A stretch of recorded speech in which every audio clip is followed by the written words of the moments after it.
Transcription number 493. 5 seconds.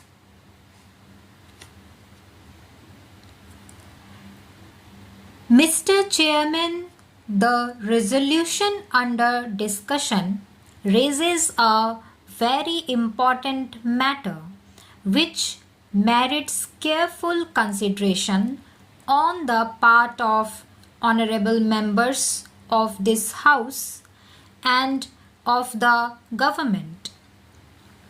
Questions will be asked and have been asked as to where is the necessity of nationalizing commercial banks. What is wrong with our banks today? Banks accept deposits from the poor as well as the rich. They support and enrich the economic activities of the nation, and what is wrong with them? Some time ago, there was a series of bank failures in West Bengal, culminating in the failure of the Lakshmi Bank and the Birla Bank. Maybe when such things occur, doubts arise in our minds as to whether the ordinary man who deposits in the bank is really safe, whether we have sufficient guarantees for the safe working of the banking system. But then the answer is that we have tightened the provisions of the Banking Companies Act and given more and more control to the Reserve Bank, and therefore the Reserve Bank is in a position today not only to insist upon all sorts of safeguards for the flotation of banks, but also for the conducting of banks. It has the powers of supervision, control, and direction, and therefore, as the honorable members were saying, banking today is far safer than it ever was.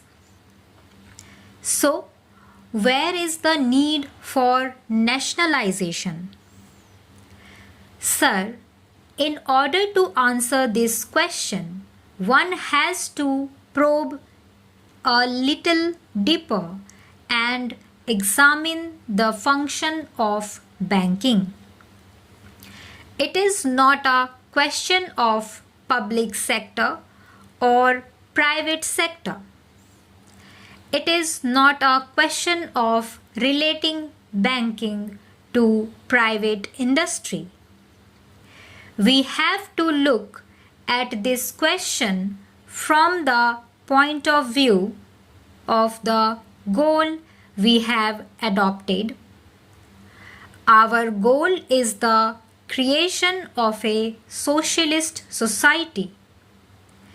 This we adopted some 7 or 8 years ago, and I am amazed to see that not a single step has been taken which is calculated to lead us to that goal.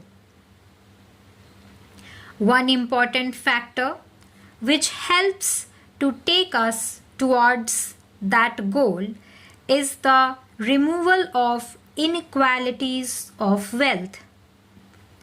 This is a goal to which possibly no honorable member can have any exception.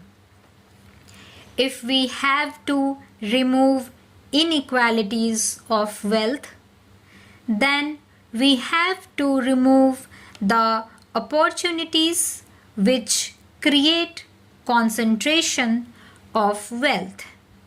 Now, I wish to show that these commercial banks do help in the concentration of wealth.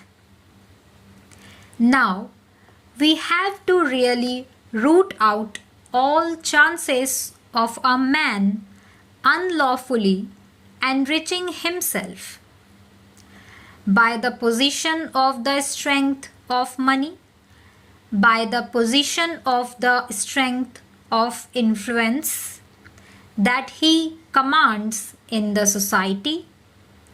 He is able to exploit others and create a position of wealth for himself. Now, in these opportunities, the banks have a very great place. Sir, if we have to realize the important place that banks have in our society today and the vital role that they are playing in our economy, we have to prove, as I was saying a little before, a little deeper. How do they work? I am an agriculturalist. I grow cotton and I bring it to the market. In the market, there are 2 or 3 buyers and they are rich people. Any number of people are willing to buy, but they have no money to buy that. These 2 or 3 persons have influence with the banks. They get any amount of loan from the banks or overdraft. Others cannot have that opportunity. These 2 or 3 persons will corner the produce in the market.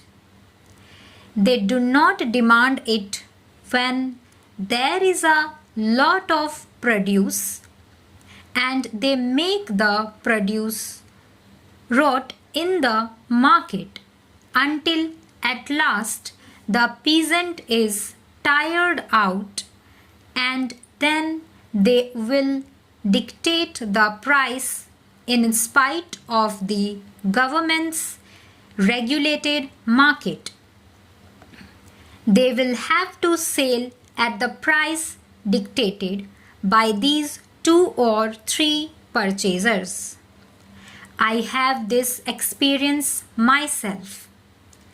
We started a cooperative society, the Consumers and Producers Cooperative Society, of which I was the president. It was just to counteract this that I started it because mine is a cotton growing area. We have only 2 cotton purchasers in the entire cotton area. They are playing havoc with the cotton producers. But what are our resources? How can a cooperative society raise enough funds to buy 1 day's produce, 1 day's supply in the market? No banks lend me because I have no security to offer and I have no influence with them.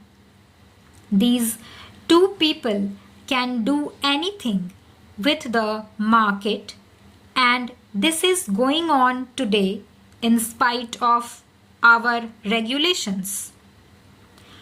What I say with regard to cotton applies with regard to oil seeds. It applies with regard to every commodity that comes to the market. Now, this has an indirect effect.